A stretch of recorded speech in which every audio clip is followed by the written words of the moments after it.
ఇప్పుడు 44 నామం. నఖ ధీ ధి నఖ ధీ ధి సంచన్న నమజ్జన తమోగుణ అనే నామం.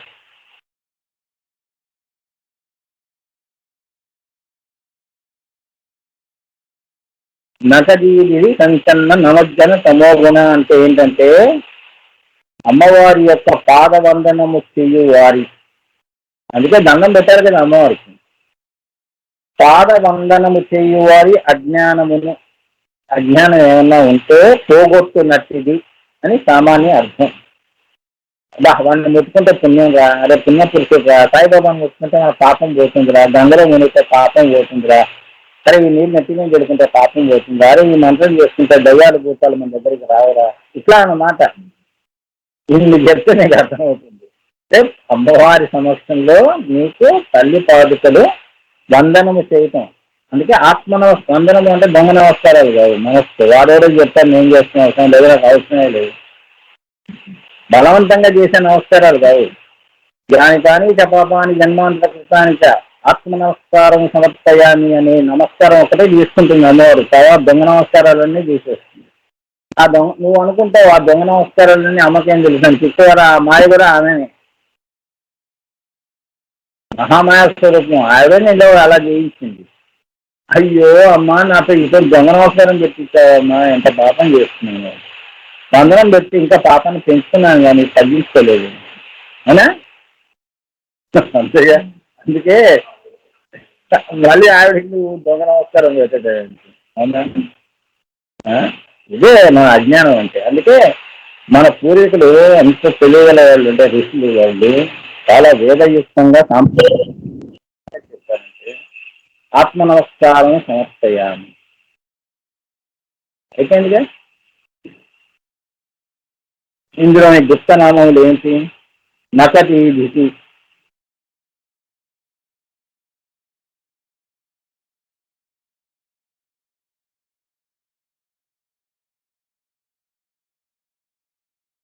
ఇది చాలా గొప్ప నామం, జాగ్రత్తగా వినండి. నకటి ధితి అంటే నఖములు అంటే అమ్మవారి యొక్క చేతి గోళ్ళు. ఆ భాష కూడా పనికిరాదు, కాంతి గోళ్ళ అవన్నీ అమ్మవారి కాంతి స్వరూపం. నఖముల యొక్క కాంతి. కొందరు గోళ్ళు చూడండి మెరుస్తూ ఉంటాయి, కొందరు సంతలు చూడండి మెరుస్తూ ఉంటాయి, కొందరు శరీరం చూడండి మెరుస్తూ ఉంటుంది. కానీ అర్థమైందా? సబ్బుతో మనం దాన్ని మొహం కడుకొని ఎండలో తెచ్చి సబ్బుతో మొహం కడుకుంటే తెల్లగా వస్తుంది, ఆ మట్టంతా పోయి చెడిపోతుంది. అబ్బా కాంతివంతంగా ఉందండి అవునా. ఏ సబ్బులు ఇవ్వలేని కాంతి. తలంటి స్నానం చేసుకుని బయటకు వచ్చినప్పుడు మొహంలో కాంతి. ఇలా అటువంటి నఖముల యొక్క కాంతి అమ్మవారి యొక్క 10 నఖముల నుండి దశావతారములు వచ్చాయి. కాబట్టి కరాంగుని నకోత్పన్న నారాయణ దశాకృతి అన్న నామము దీని సంబంధిత నామము. ఈ నామము ఆ నారాయణుడి యొక్క విష్ణువు యొక్క 10 అవతారములకు ఒక రకమైన సాపేక్షంగా అర్థం. అదే కరాంగుని నకోత్పన్న అంటే విష్ణుమూర్తి యొక్క దశావతారములు అని కాదు అక్కడ. అంటే 10 అవతారములు, 10 దశలు. సృష్టికి 10 దశలు. ముందు పురాణాల్లో చూడండి, దశావతారాలు ఒక్కొక్కటి చెప్పండి. మత్స్యావతారము నిలచ్చి, అంతేగా. ముందు ఎవరు పుట్టారు? నీటి నుండి, నీటి జలము నుండి ఏకకణ జీవులు, అందులో నుంచి చేపలు, ఇటువంటివన్నీ కూడా అది మత్స్య, అది చేపల వరకు కూడా పుట్టయ్యని, అదొక అవతారము. అట్లా మీరు తీసుకుంటే మానవ జన్మ వరకు కూడా శ్రీరాముడు శ్రీకృష్ణుడు వరకు కూడా అవతారములు, అంటే మనిషి జన్మ వరకు. వరాహ అవతారము, మత్స్యావతారము, వరాహ అవతారము, కూర్మావతారం. కూర్మము అంటే ఏంటి? కొన్ని జంతువులు నీటిలోనే ఉంటాయి, బయట ఉంటాయి. అటువంటి జంతువులు పుట్టేయని అది కూర్మ పురాణం చదివితే తెలుస్తుంది. ఆఖరికి నువ్వు చదివేది మానవులకు సంబంధించిన అవతారం, భాగవతం.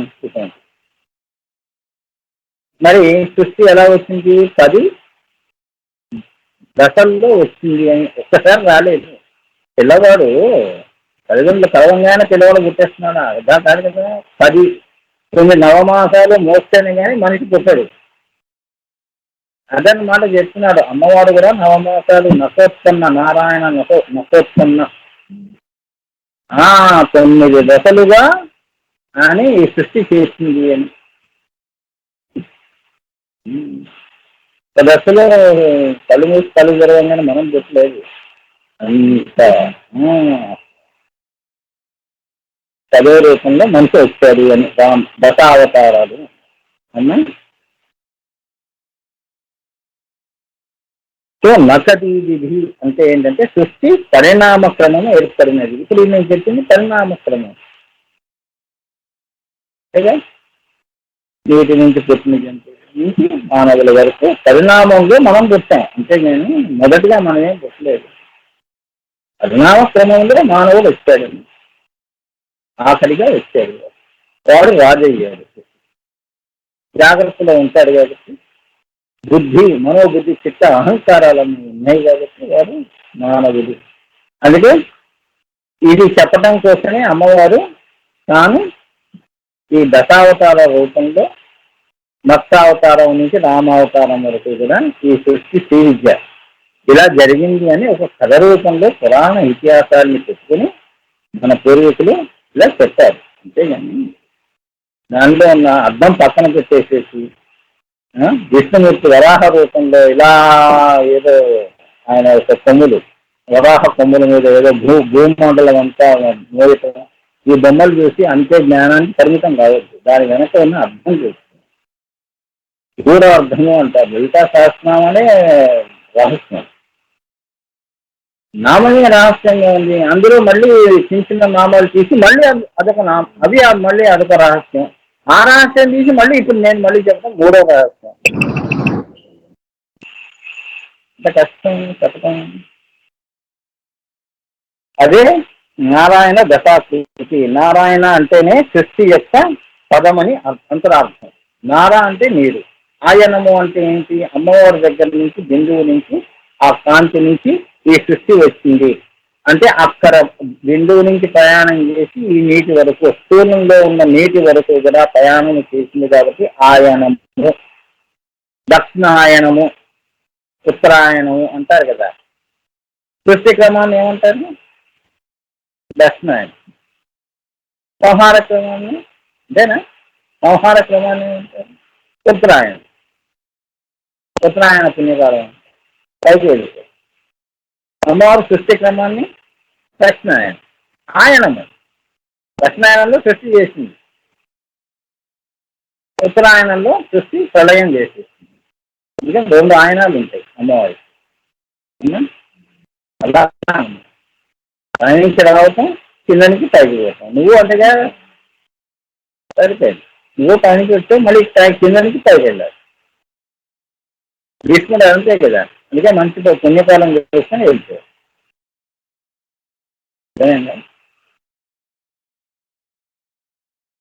సో సృష్టి యొక్క పదమని అంతరార్థం. సృష్టి యొక్క పదము అంటే నారాం ఆయనాం యస్య నారాయణ అని.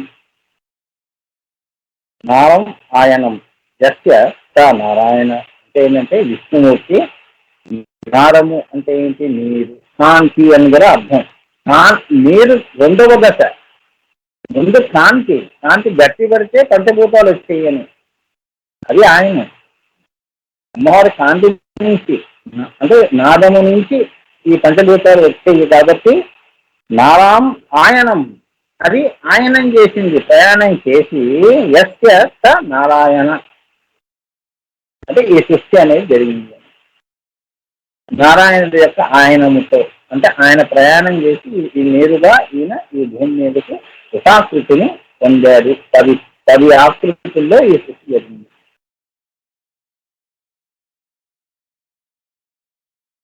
నారము అంటేనే సృష్టి, ఆయనం అంటే పంధ. ఆయనం అంటే పంధ అంటే ఆ పంధాలో జరిగిందని. ఈ పంధ వేరు అంటుంటారే అంటే ఆయనము ప్రయాణము మనం అంటాం కదా. ప్లస్ ఆయనము ప్రయాణము నారా ప్లస్ ఆయనము, ఆయన పంద, అది సృష్టి చేసే పంద వైఖరి ఎలా చేశారండి అని అడుగుతాం కదా మనం ఎవరిని ఏదైనా చేస్తే. పంద భలే ఉందండి, అది భలే చేసింది, ఆ కూర నాకు రావట్లేదు, ఎందుకు వస్తుంది ఆ పంద. ఆ పందాన్ని దృష్టిలో పెట్టుకొని ఇప్పుడు మన వాళ్ళు రోబోలు తయారు చేస్తున్నారు, మనిషిని కూడిన యంత్రములతో కూడిన మనుషులు, కానీ మనిషిని సృష్టించలేదుగా. మరి ఆ పందా వేరు కదా. అవునా, నువ్వు మనిషి బొమ్మ అయితే చేస్తావు, బొమ్మల పెళ్ళిళ్ళు బొమ్మల కొలువుల్లో బొమ్మలు చేసి పిల్లలకి ఇస్తావు, అందులో ప్రాణం లేదుగా. అది చెప్తున్నారు సింపుల్గా.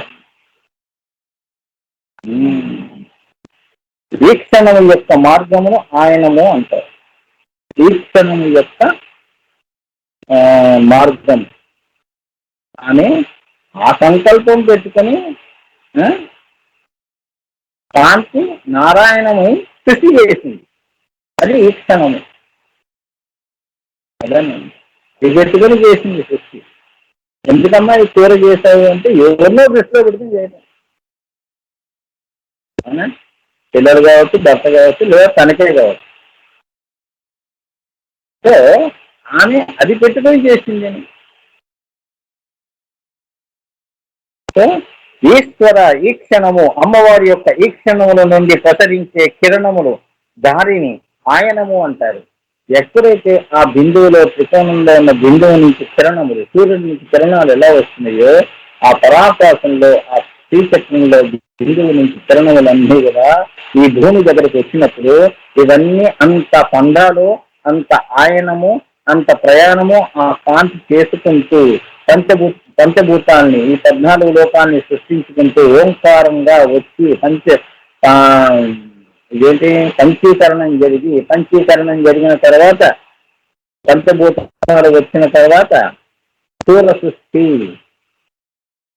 గాలి, వెలుతురు, చీకటి, ఇవన్నీ వచ్చిన తర్వాత, నీరు వచ్చిన తర్వాత జీవం అనేది పుట్టినది. అంతవరకు ప్రయాణం చేసింది.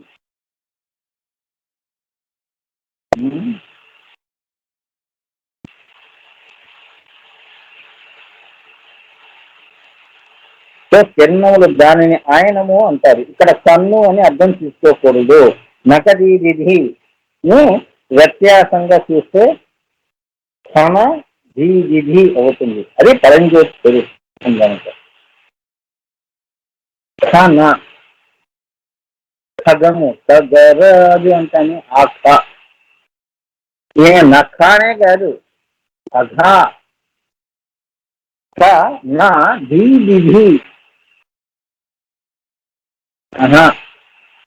అవుతుంది, అది పరంజ్యోతి స్వరూపంగా. ఖన అంటే ఏంటంటే ఖగము అని కూడా తీసుకో. అంటే అన్ని ఆకాశాలు పక్షులా సృష్టించుకుంటుంది. పక్షులు ఆకాశంలోనే తిరుగుతాయి. అన్న దిగి జ్యోతి నుంచే కాదు, కన్నుగా తీసుకో. కన్నులు అని కాదు అక్కడ. అంటే ఖన అంటే ఏంటంటే పక్షి, ఖగము, అలా. వల్చర్ అంటే వల్చర్ యొక్క దృష్టి ఎలా ఉంటుంది? భూమి ఎంత దూరంలో ఉన్నా తన ఆహారం ఉన్నా పట్టేస్తుంది, ఆ కన్ను గలది అని. అంటే మనకి సామాన్యంగా అర్థం కావటం కోసం, అంటే ఉన్మేష నిమిషోత్పన్న విపన్నా భోనావళి అని. కన్ను మూసి కన్ను తెరిచే దగ్గర సృష్టి జరిగింది, అలానే లయము జరిగిందని. ఖన ఖనము అంటే అది ఆకాశం అని కూడా అర్థం. ఆమె చేతులు అట్లా ఉంటాయి, గరుత్మంతుడి చేతుల్లో చూపుతో సృష్టి చేసిందని. ఇంత అర్థమైందమ్మా.